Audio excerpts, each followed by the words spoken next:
Hi, welcome back. I'm Melis. Am I not saying this part? Hello? Hi guys, welcome back. I'm Melis. And I'm Neala. And for today, we have an interesting take on a widely known apology video from makeup artist and YouTuber James Charles. This video was James supposedly soliciting photos of minors and using his power to groom minors. James has a large platform of people who are relatively less conservative due to the fact that James is gay. The difficulty here lies within the fact that his audience looks up to him as bold and iconic, and obviously no one wants someone that they look up to be abusing their power. He needs to keep his following in terms of occupation, but in general, he needs to keep his video as agreeable as possible to maintain his social status, which is a huge part of his life. All started online a few weeks ago. It sparked a large conversation, and many people have shared their thoughts and opinions, and I want to take some time to address literally everything in today's video. But before doing that, I want to make it really clear that I fully understand my actions and how they are wrong. There's no excuse for them, and I don't plan on making any in this video either, and I hope that you will choose to watch it all the way through. So the literal title of this video is called Holding Myself Accountable. So here is the first time where we really see like his direct intent behind the video, just being that like he wants everyone to know that he's like aggressively doing the right thing, and he's like aggressively saying I'm sorry and like taking like the opposite of like an angry approach. The last thing that I want to say before I just get into it is that I think it's important that I provide a trigger warning.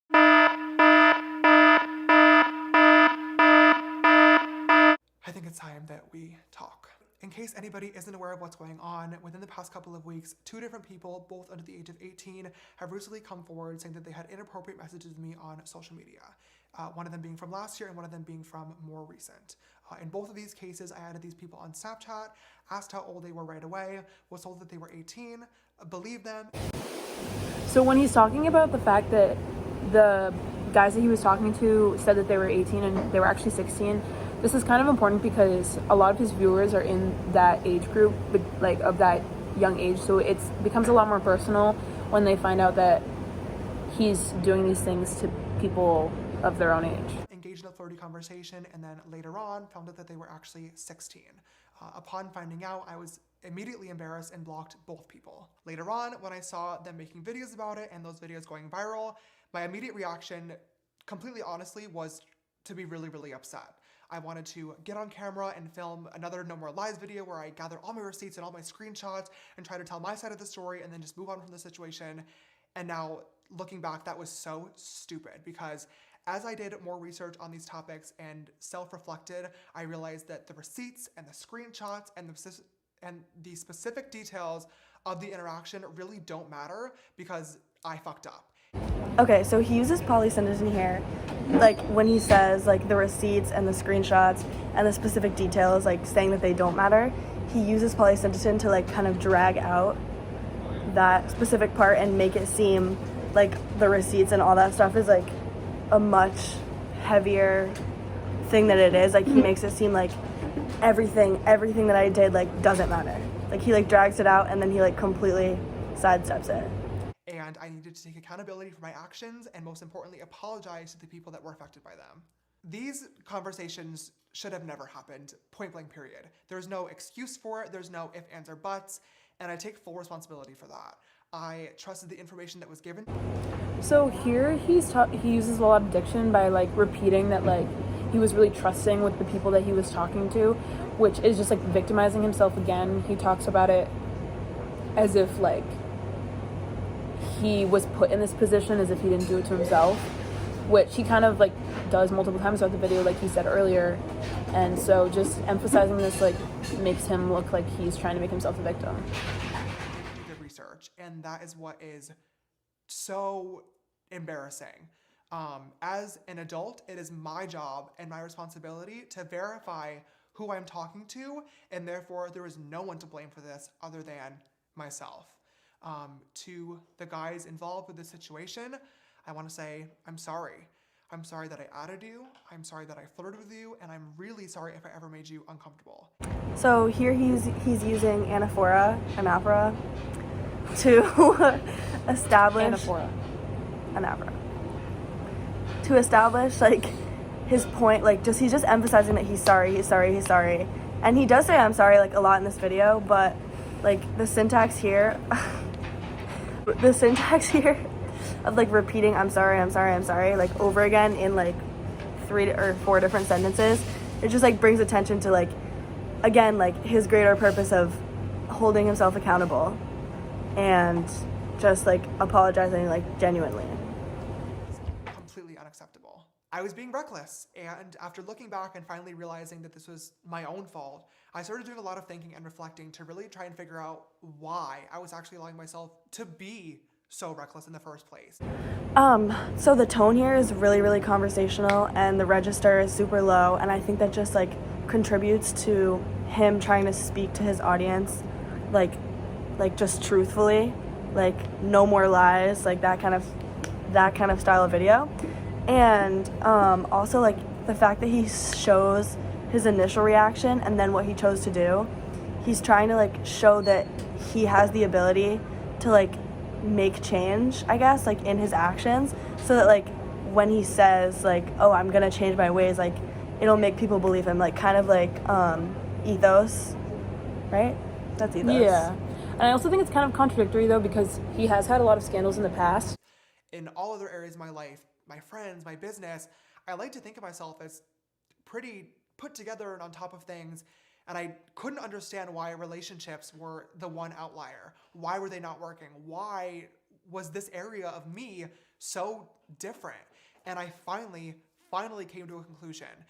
It sucks and it is ridiculously embarrassing to admit this, but I think I have to, and that is that I'm desperate. I do understand that with these videos coming to light, it's really starting to, not even starting, it's really looking. He kind of uses like, You're really catching me off guard and I'm still eating. right? He's kind of using parentheses here because he's like switching from like past to present tense, like mid-sentence, and it kind of, honestly, it looks staged. I'm not even gonna lie, like I feel like you can tell that he's using that on purpose, like specifically as a device to like show that he's like, he understands that he's like presently doing something wrong, like, and it's not like in the past, like it's still present and it's still relevant. Because he even says early in the video that he's had like a similar situation 2 years ago, which shows that like this is just a repetition of the same thing. Yeah. Like, I'm actively searching for younger people to be in a relationship with, and I just want to say firsthand that that is absolutely not the case. My hope has always been to be in a relationship with somebody around my age or older that I can relate to and that can make me laugh. And unfortunately, I've not been able to find that person yet, but the idea of actually being in a relationship became so important to me that I was willing to trust too quickly, miss out on red flags, and most importantly, not take the precautionary measures that really anybody, but especially somebody with a public platform, should be taking before talking to anybody. She caught me off guard with this. But here, he's really just like, it's just, he's like victimizing again. And he just keeps repeating the same stuff about how he's embarrassed and he's embarrassed and he's embarrassed, and that's victimizing himself and saying that he's desperate.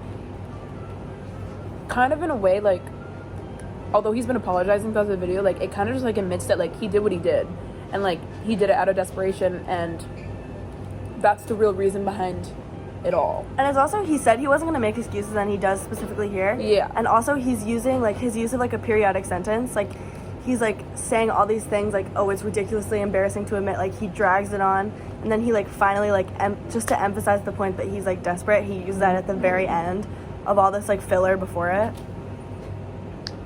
He also uses a lot of like body language and like using like a lot of breaths and like the way he like his facial expressions, things like that, to kind of add emphasis to like the point he's making, where he's like, you know, I think I just have to let it out.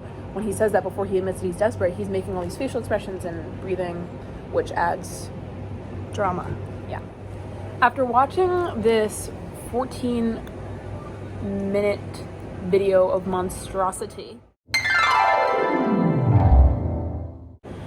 you can see here that he is basically using a bunch of devices like anaphora, diction, polysyndeton, and syntax to basically victimize himself and be very hypocritical, to show that he should be sorry, but when in reality all he's trying to do is make his platform positive and to stop receiving backlash.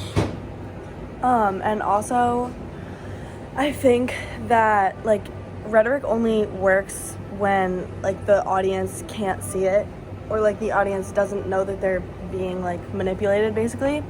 And all of his whole video, like, you can kind of see right through it. And, like, everyone who's watched it, like, knows that it was kind of received as a joke. So overall, was pretty ineffective.